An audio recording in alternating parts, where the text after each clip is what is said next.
নমস্কাৰ DS news 24/7 চাই থকাৰ বাবে ধন্যবাদ। খন্দিয়া প্ৰাইম টাইমৰ সৈতে ষ্টুডিঅ'ত মই খ্যাতিমান বহুকেইটা গুৰুত্বপূৰ্ণ খবৰ আছে। আহিছো প্ৰথমটো খবৰ মাজলৈ। ৰাজ্যৰ মুখ্যমন্ত্ৰী ডক্টৰ হিমন্ত বিশ্ব শৰ্মাৰ বৃহৎ পদক্ষেপ আত্মনিৰ্ভৰ অসম অভিযান জৰিয়তে 25,000 যুৱক যুৱতীক সবলীকৰণৰ লক্ষ্য ৰাখি 2 লাখ টকাৰ ভিতৰত আজি প্ৰথম কিস্তিৰ ধন 75,000 টকা প্ৰদান কৰে মুখ্যমন্ত্ৰীগৰাকীয়ে। প্ৰতিগৰাকী নিবনুৱা যুৱক যুৱতীৰ উদ্যোগীৰ ক্ষেত্ৰত ব্যৱসায়ত সহায়ক হোৱাকৈ এই আৰ্থিক সাহায্য প্ৰদান কৰা হৈছে। অহা 2 বছৰত আঁচনিৰ জৰিয়তে 2 লাখ যুৱক যুৱতীক সাঙুৰি লোৱাৰ লক্ষ্য নিৰ্ধাৰণ কৰিছে ৰাজ্য চৰকাৰে। আজি অসমত 11 লাখ যুৱক যুৱতীয়ে একেলগে পৰীক্ষা দিয়ে আৰু প্ৰত্যেকজন যুৱক যুৱতীয়ে এটা কথা অন্তত মনত দৃঢ়ভাৱে প্ৰতিপন্ন কৰি লৈছে যে নিযুক্তি স্বচ্ছ হ'ব আৰু এই নিযুক্তিত কোনেও এটকা নোখোৱাকৈ নিযুক্তি হ'ব। তেনেকুৱা আজি আত্মবিশ্বাস অসমৰ যুৱক যুৱতীৰ মাজত গঢ়ি উঠিছে। আজিৰ পৰা যদি 10 বছৰ আগলৈ অসমত দীৰ্ঘকালীন যেতিয়া কংগ্ৰেছৰ শাসন চলিছিল, কোনো ল'ৰাৰ মনত ছোৱালীৰ মনত এই কথা বিশ্বাস নাছিল যে আমি চৰকাৰী চাকৰিত টকা নিদিয়াকৈ চৰকাৰী চাকৰি পাম। কোনেও বিশ্বাস কৰিব পৰা নাছিল।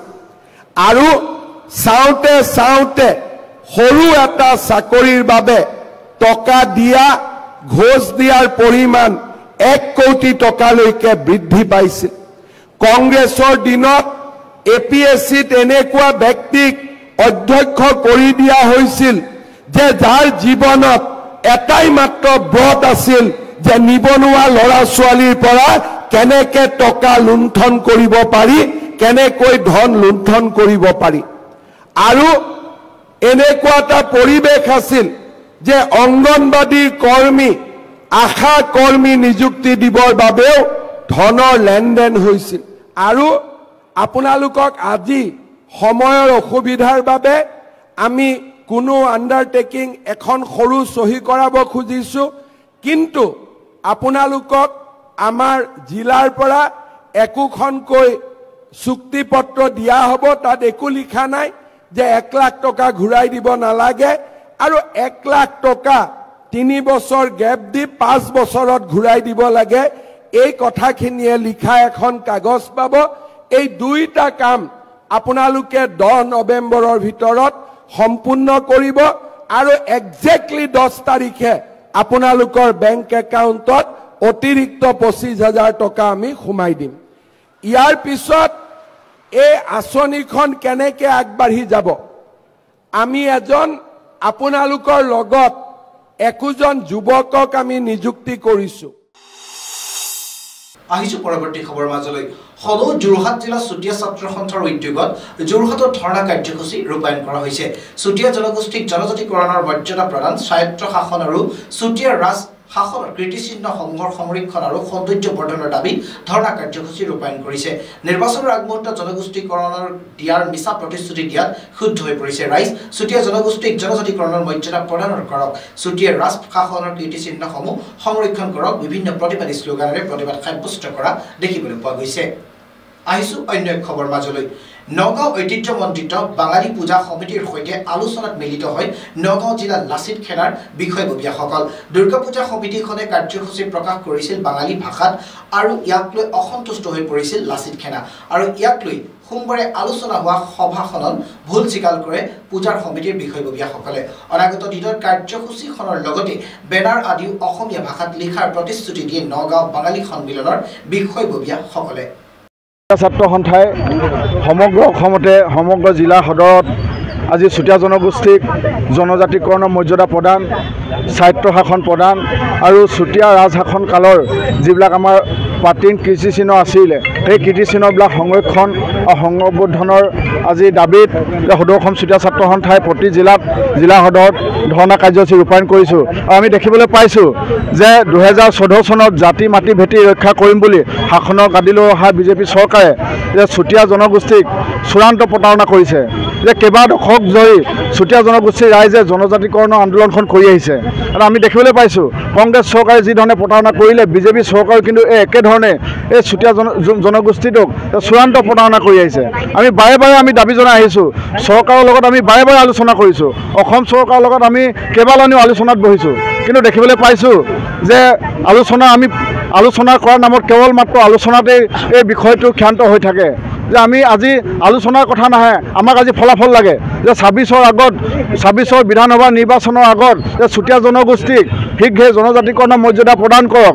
আমাক চুতীয়া জনগোষ্ঠীৰ ৰাইজক যে যি অস্তিত্ব সংকটত আজি আমি ভুগিছোঁ, যে চুতীয়া জনগোষ্ঠীৰ ৰাইজক ৰাজনৈতিক যি আমাৰ ক্ষমতা, ৰাজনৈতিক যি আমাৰ আশা আকাংক্ষা আছে, সকলোখিনি আমাক প্ৰদান কৰক।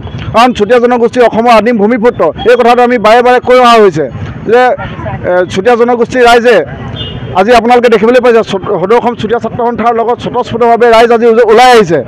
আমি পুনৰবাৰ সদৌ অসম চুতীয়া ছাত্ৰৰ তৰফৰ পৰা এই কাৰ্যসূচীৰ জৰিয়তে আমি অসম চৰকাৰ মাননীয় মুখ্যমন্ত্ৰী হিমন্ত বিশ্ব শৰ্মা ডাঙৰীয়া আৰু মাননীয় প্ৰধানমন্ত্ৰী নৰেন্দ্ৰ মোদী ডাঙৰীয়াক আমি আহ্বান জনাইছোঁ যে অতি শীঘ্ৰে চুতীয়া জনগোষ্ঠীক জনজাতিকৰণৰ মৰ্যাদা প্ৰদান কৰক, স্বায়ত্ব শাসন প্ৰদান কৰক আৰু আমাৰ যিবিলাক কীৰ্তিচিহ্ন আছে এই কীৰ্তিচিহ্নবিলাকক সংৰক্ষণ কৰাৰ ব্যৱস্থা কৰক। অন্যথা 26 নিৰ্বাচনৰ আগত কিন্তু আপোনালোকৰ চৰকাৰ কিন্তু এনেকৈ ধৰণে যদি আপোনালোকে ৰাইজক যদি প্ৰতাৰণা কৰি থাকে, আপোনালোকৰ চৰকাৰ কিন্তু নাথাকিব।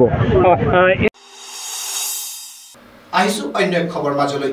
নগাঁও ঐতিহ্যমণ্ডিত বাঙালী পূজা সমিতিৰ সৈতে আলোচনাত মিলিত হয় নগাঁও জিলাৰ লাচিত খেলাৰ বিষয়ববীয়াসকল। দুৰ্গা পূজা সমিতিখনে কাৰ্যসূচী প্ৰকাশ কৰিছিল বাঙালী ভাষাত আৰু ইয়াক লৈ অসন্তুষ্ট হৈ পৰিছিল লাচিত খেনা, আৰু ইয়াক লৈ সোমবাৰে আলোচনা হোৱা সভাখনত ভুল স্বীকাৰ কৰে পূজাৰ সমিতিৰ বিষয়ববীয়াসকলে। অনাগত দিনৰ কাৰ্যসূচীখনৰ লগতে বেনাৰ আদিও অসমীয়া ভাষাত লিখাৰ প্ৰতিশ্ৰুতি দিয়ে নগাঁও বাঙালী সন্মিলনৰ বিষয়ববীয়াসকলে। সুস্মিতাদেৱ কোন হয়? কিবা TRP পাবলৈ আহিছে কিবা হেৰি কাৰণত বৰ্তমান যিহেতু এটা মানে হেৰি প্ৰকাশ পাইছে যে সকলো আপোনাৰ বেনাৰ হওক যি হওক মানে অসমীয়া ভাষাত লিখিব লাগে, তেনে স্থলত কিবা TRP ল'ব আহি সুস্মিতাদেৱে ক'লে নহ'ব নহয়। তাই কোন হয়? হয় কোন ক'বলৈ? অসমত অসমীয়াগিৰিয়ে চলিব, অসমীয়া ভাষাই চলিব, নহ'লে বেলেগ পৰিস্থিতিৰ সন্মুখীন হ'বলৈ তেওঁলোক সাজু হৈ থাকিব লাগিব। আহিছোঁ অন্য এক খবৰ মাজলৈ। ইজৰাইলৰ প্ৰচণ্ড আক্ৰমণ। ইজৰাইলে পশ্চিম য়েমেনত হুথি বিদ্ৰোহীক লক্ষ্য ৰাখি বিমান আক্ৰমণ চলাইছে। দেওবাৰে ইজৰাইলী সেনাই এক বিবৃতিত এই কথা ঘোষণা কৰিছে। ইৰাণে এই ঘটনাক গৰিহণা দিছে। যোৱা 24 ঘণ্টাত সমগ্ৰ লেবাননত ইজৰাইলৰ বোমা বিস্ফোৰণত 105 জন লোক নিহত হৈছে। দেশখনৰ স্বাস্থ্য মন্ত্ৰালয়ে এই তথ্য প্ৰকাশ কৰিছে। এই সময়ছোৱাত ইজৰাইলে প্ৰথমবাৰৰ বাবে ৰাজধানী বেইৰুটত আক্ৰমণ কৰিছে। আহিছোঁ অন্য এক খবৰ মাজলৈ। মাজুলীত চুতীয়া ছাত্ৰ সন্থাৰ প্ৰতিবাদ। মাজুলী জিলা চুতীয়া ছাত্ৰ সন্থাৰ প্ৰতিবাদত কপিল জিলা সদৰ গড়মূৰৰ মিনি ষ্টেডিয়ামৰ পৰা প্ৰতিবাদ কৰি জিলায়ুক্ত কাৰ্যালয়ৰ সন্মুখলৈকে কৰে প্ৰতিবাদ। চুতীয়া জনগোষ্ঠীক জনজাতিকৰণ, স্বায়ত্ত শাসন আৰু ৰাজশাসনৰ কীৰ্তিচিহ্নসমূহৰ সংৰক্ষণ আৰু সৌন্দৰ্য বৰ্ধনৰ দাবীত মাজুলী জিলা ছাত্ৰ সন্থাৰ প্ৰতিবাদ। হাতে হাতে প্লে কাৰ্ড লৈ প্ৰতিবাদত বহিল সদৌ মাজুলী জিলা ছাত্ৰ সন্থা। আহিছোঁ অন্য এক খবৰ মাজলৈ। বলিউডৰ অন্যতম জনপ্ৰিয় অভিনেতা মিথুন চক্ৰৱৰ্তীক দাদা চাহেব ফাল্কে বঁটাৰে সন্মানিত কৰা হ'ব। কেন্দ্ৰীয় তথ্য আৰু সম্প্ৰচাৰৰ মন্ত্ৰী অশ্বিনী বৈষ্ণৱে সোমবাৰে এক এক্স হেণ্ডেল যোগে বাৰ্তাত এই সন্মানৰ কথা ঘোষণা কৰে। অহা 8 অক্টোবৰত অনুষ্ঠিত হ'বলগীয়া 70 সংখ্যক ৰাষ্ট্ৰীয় চলচ্চিত্ৰ বঁটা প্ৰদান অনুষ্ঠানত ভাৰতীয় চিনেমা জগতৰ সৰ্বোচ্চ সন্মানেৰে সন্মানিত কৰা হ'ব 74 বছৰীয়া মিথুন চক্ৰৱৰ্তীক। আহিছোঁ পৰৱৰ্তী খবৰ মাজলৈ। ফিৰোজাবাদত দেওবাৰে নিশা ভগৱান শ্ৰীৰামৰ শোভাযাত্ৰা উলিওৱা হয়। শ শ লোকে ইয়াত অংশগ্ৰহণ কৰা দেখিবলৈ পোৱা গৈছে। মুছলমান সমাজৰ বহু লোকেও ইয়াত অংশগ্ৰহণ কৰি একতাৰ নিদৰ্শন দাঙি ধৰিছে। ধৰ্মৰ নামত দেশত বিভিন্ন ধৰণৰ হিংসা হোৱাৰ ইতিহাস আছে। উত্তৰ প্ৰদেশতে সাম্প্ৰদায়িক সংঘৰ্ষৰ বহু উদাহৰণ আছে, কিন্তু এইবাৰ ৰাজ্যখনত এক ব্যতিক্ৰমী দৃশ্য দেখা পোৱা গ'ল। ফিৰোজাবাদত আয়োজিত ভগৱান ৰামৰ এক বিশাল শোভাযাত্ৰাৰ সময়ত হিন্দু মুছলমানৰ সমন্বয়ৰ এক উৎকৃষ্ট নিদৰ্শন দেখা গ'ল। ধৰ্মীয় দেৱাল ভাঙি ওলাই আহিল হিন্দু মুছলমান সকলো লোক। মুছলমান লোকসকলেও অংশ ল'লে হিন্দু ধৰ্মৰ শোভাযাত্ৰাত। আহিছোঁ অন্য এক খবৰ মাজলৈ। ক্ৰিকেটত বেয়া দিন চলি আছে দক্ষিণ আফ্ৰিকাৰ। আফগানিস্তানৰ পিছত বেয়াকৈ পৰাজিত হোৱাৰ পিছত দলটোৱে পৰাজয় বৰণ কৰিছে আয়াৰলেণ্ডৰ বিৰুদ্ধে। আয়াৰলেণ্ড আৰু দক্ষিণ আফ্ৰিকাৰ মাজত অনুষ্ঠিত হৈছে T20 ক্ৰিকেট শৃংখলা। এই শৃংখলাৰ দ্বিতীয়খন মেচত বিপৰ্যয়ৰ সন্মুখীন হৈছে দক্ষিণ আফ্ৰিকা। আয়াৰলেণ্ড শৃংখলাৰ আন এখন মেচত অষ্ট্ৰেলিয়াক 10 ৰানত হৰুৱাৰ পিছত প্ৰথমবাৰৰ বাবে দক্ষিণ আফ্ৰিকাৰ বিৰুদ্ধে জয়লাভ কৰে দুবাৰী শেখ জায়েদ ষ্টেডিয়ামত অনুষ্ঠিত হৈ থকা এই শৃংখলাৰ প্ৰথমখন মেচত জয়লাভ কৰে দক্ষিণ আফ্ৰিকাই পিছে দলটোৱে দ্বিতীয়খন মেচত পৰাজয়ৰ সন্মুখীন হ'বলগীয়া হৈছে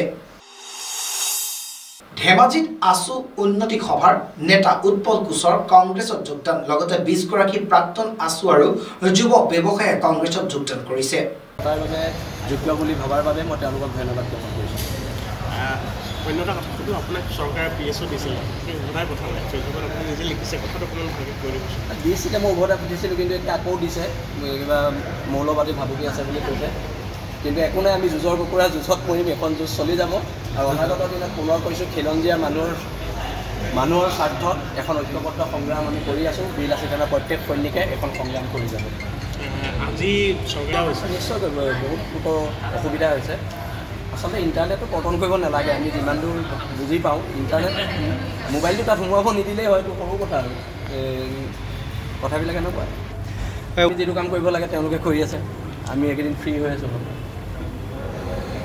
ঠিক আছে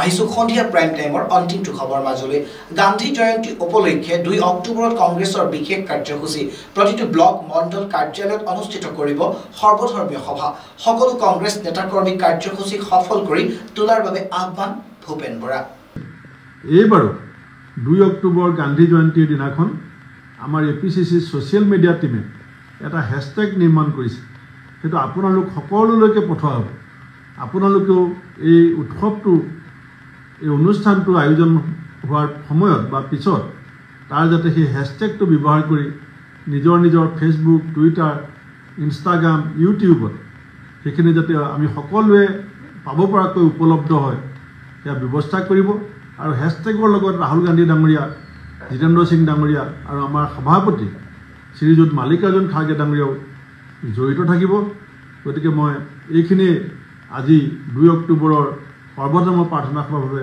প্ৰতিগৰাকী দলৰ নেতাকৰ্মীক মই অনুৰোধ আৰু আহ্বান জনাই আপোনালোকলৈ আগতীয়াকৈ শুভেচ্ছা জনাই মোৰ ক'বলগীয়াখিনি সামৰণি মাৰিছোঁ বন্দে মাতৰম জয় আই অসম ইয়াৰ লগে লগে সন্ধিয়া প্ৰাইম টাইমৰ পৰা মই খ্যাতিষ্মানে বিদায় লৈছোঁ বিভিন্ন খবৰৰ বাবে চাই থাকক DSTV 24/7 ধন্যবাদ